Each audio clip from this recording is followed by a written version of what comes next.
усы, губы, борода. Люди с высоким эмоциональным интеллектом – Камиль Бузыкаев и Михаил Кумпан, что позволило им добиться успеха в творчестве и в бизнесе. Если даже я учился не супер, я был точно лидером. Что такое эмоциональный интеллект и как развить его у детей? Я получаю свободу. Получается слоеный пирог из эмоций. Понимаем ли мы окружающих и сами себя? Ирония, что ли? Слово «дурочка» можно сказать 17 разными интонациями. И почему суррогаты общения, гаджеты снижают наш эмоциональный интеллект? Во всем этом попробуем разобраться в специальном репортаже.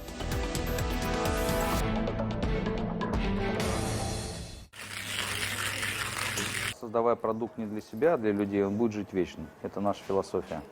Не для себя, а для людей. Этот принцип Михаил Кумпан заложил в основу своего бизнеса. Приготовление кофе он превратил в особое таинство, а из собственной фамилии сделал бренд. Кумпан в переводе означает «друг», «компаньон». И для Михаила это не совпадение, а образ жизни. Едва ли не каждый второй посетитель его кафе считает предпринимателя своим другом. Он почти всегда в зале и готов не просто улыбнуться, а разделить проблемы своих гостей. Приходят ребята, у них там машину вывезли, пока сидели, кушали. Я выходил с ними, они расстроенные стояли. Я ехал с ними на штрафстоянку, их забирал, поднимал им настроение, поддерживал их. Это ощущение, вот как это передать? Это ощущение дружбы. Еще один его принцип – быть, а не казаться. Он действительно открыт, честен и располагает к себе уже с первых минут общения, даже в этом небольшом интервью. Про таких говорят – харизматичен. Михаил вырос в многодетной семье, где было 6 детей. В школе учился на тройке, но был уважаем сверстниками за все ту же готовность прийти на помощь. Если даже я учился не прям там супер, но, по крайней мере, я был точно лидером. То есть и мне, безусловно, нравилось быть активным, мне нравилось помогать все, кто рядом находились. И это наверное, это черта из детства, потому что это отложилось, наверное, из большой семьи. Меня так отец научил: Миша, ты старший, смотри за младшими. Говоря научным языком, Михаил обладает выраженной эмпатией, умением сопереживать, а это, в свою очередь, признак высокого эмоционального интеллекта. Такое понятие было введено американскими учеными в начале 60-х. Тогда психологи впервые задумались о том, что только образование недостаточно для человека успешного.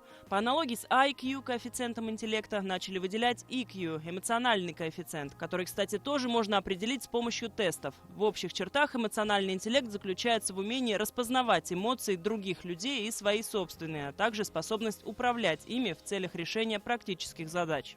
Ну, здравствуйте. Ирония, что ли? Распознавать эмоции в себе и окружающих обучают, например, в Республиканском психотерапевтическом центре на специальных тренингах по бесконфликтному общению. Эмоциональным интеллектом от природы обладают большинство людей, но в разной степени. Развивать эти навыки можно и нужно, говорит профессор факультета психологии БГУ Регина Халфина. Это основа любых отношений в семье, на работе и прежде всего с самим собой. Люди с низкими показателями эмоционального интеллекта, их очень главная такая характеристика – это обидчивость. Мы обижаемся, потому что начинаем придумывать, додумывать за какие-то эмоции или поступки человека. Ведь слово «дурочка», грубо говоря, можно сказать 17 разными интонациями. Можно сказать таким образом, что человек поймет, как ты меня любишь. Начинать надо именно с себя, подчеркивают психологи. Абсолютное большинство современных людей не осознают того, что чувствуют. А ведь именно эмоции заставляют нас принимать важные решения в жизни. Когда пациенты приходят, говорят: вот меня беспокоит, я переживаю, я пришел к вам с такой-то, такой-то проблемой. И задаешь элементарный вопрос: что вы чувствовали в этот момент? И 90% случаев пациенты отвечают: а я не знаю. Они не могут описать те эмоции, которые они переживают. Многие неправильные решения принимаются буквально на физиологическом уровне, ведь эмоции напрямую связаны с гормонами. Челябинский врач-терапевт и практический психолог Рустам Хамитов создал целую школу эмоционального интеллекта, где обучает навыкам управления собой. В момент сильной эмоции самое главное ее распознать и дать себе время на принятие решения. Как правило, это всего 5 минут. Этот момент называется золотая пауза или золотая минута, когда я могу поменять свое действие. То есть я могу прекратить эту эмоцию. Гормоны, которые вызывают мое эмоциональное состояние, гормоны стресса или гормоны страха или гормоны радости чрезмерной, где-то время распада гормонов это около 5 минут. И после этого я успокаиваюсь, и потом я могу осознанно, рационально принять решение.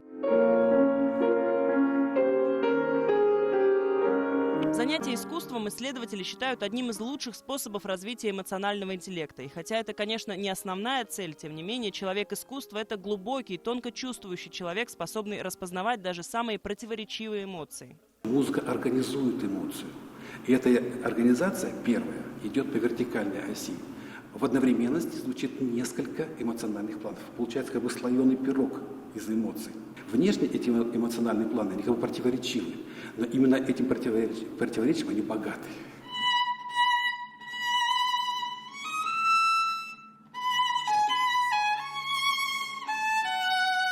В ее наушниках классика и русский рок. Музыку она совмещает с живописью. Говорит, это важно для вдохновения. 15-летняя Софья Прокофьева рисует сцены из повседневной жизни, но в глазах ее персонажей какая-то особая глубина. Девушка признается, именно искусство сформировало ее как личность, научило видеть эмоции в деталях. Постоянно вот иду по улице и смотрю, а как бы вот намешать вот этот цвет. Вглядываешься постоянно в людей, смотришь на них и думаешь, а какой вот характер у них, а как бы это передать в рисунке.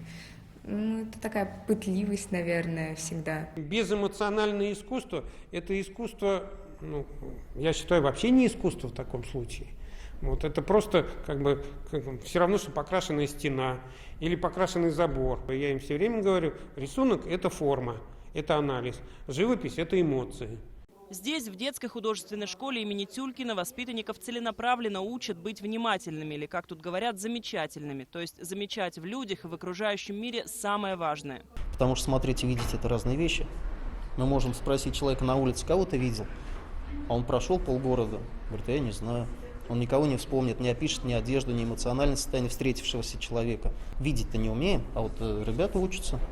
Они не просто замечают, но и учатся переносить увиденные эмоции на полотно или воплощать их в объемных формах. Для этого нужно как бы пережить состояние своих персонажей. Когда я леплю, стараюсь испытать эмоции этих фигур, чтобы их передать.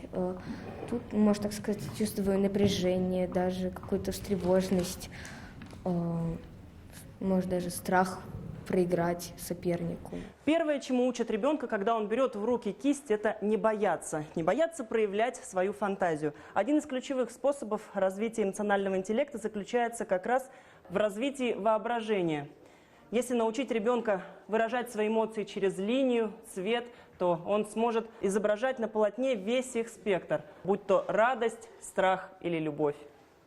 Эти дети как будто другие. От сверстников они отличаются невероятно развитой эмпатией. То, как рассуждает об искусстве, например, 8-летняя Сабина, действительно впечатляет.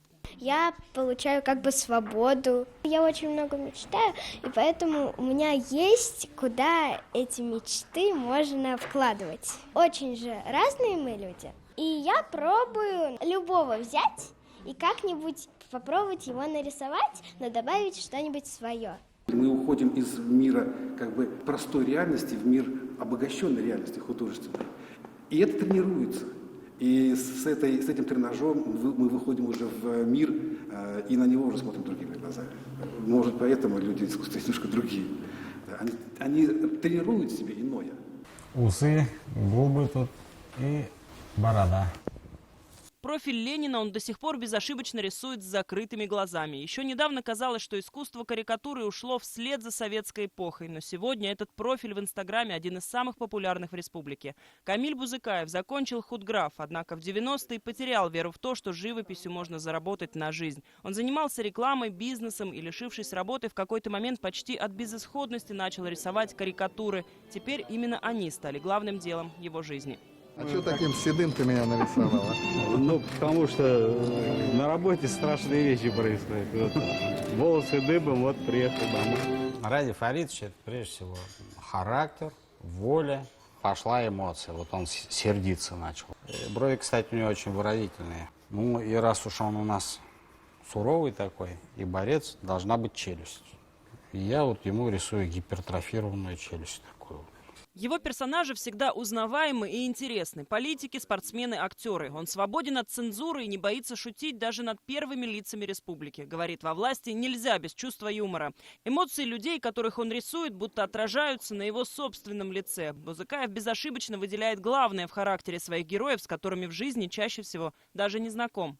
Я не знаю персонально ни министров, ни глав районов, мэров городов. Но я их рисую и понимаю от людей, по отзывам от людей знающих, что я попал в точку. Хочет того человек или нет, он выдает то, о чем он действительно думает, а не то, что говорит.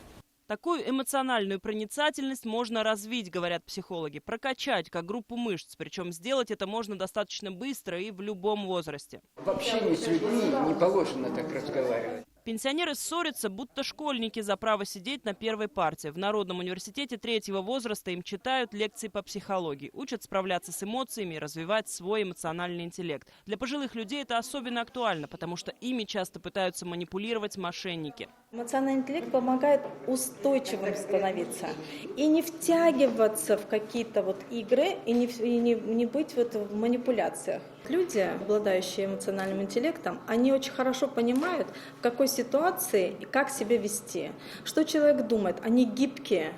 А вот у большинства современных детей эмоциональный интеллект формируется очень сложно. Живое общение они чаще заменяют общением в сети, лишая себя возможности изучать реальные эмоции. И более того, подменяют их смайликами. Смайлики, они довольно примитивно изображают эмоции. У нас там удивление – это не только приподнятые брови и открытый рот. В жизни ты открытого рта от удивления вряд ли когда встретишь. Но при этом дети, привыкая к этому виду общения, замены смайликов, в жизни не встречают этого и поэтому не распознают те или иные эмоции. Впрочем, и сами родители большую часть свободного времени проводят с гаджетами в руках. Это некий суррогат общения, говорит психолог Евгения Лялина. Рассказывает, молодые мамы часто приходят к ней на прием с жалобами на эгоизм, холодность детей. Им она советует так называемую практику присутствия – играть с ребенком, не отвлекаясь ни на что другое. Когда мама сидит, играет с ребенком на ковре, в зале, там, скажем, одним глазом пялится в телевизор, либо же в свой смартфон, в свои соцсети, ребенок не получает той эмоциональной нагрузки, которую он бы хотел. Вот эта практика присутствия очень помогает развить наш личный эмоциональный интеллект без каких-либо усилий, без каких-либо специалистов. Чаще всего, уверены психологи, достаточно просто больше разговаривать друг с другом, делиться чувствами и не запрещать детям эмоции, даже если мы считаем их плохими. Плакать можно даже мальчикам. Важно, чтобы ребенок рос не только умным, а в первую очередь живым и умел разделить чужую беду или радость. Пожалуй, это главное, для чего необходим эмоциональный интеллект.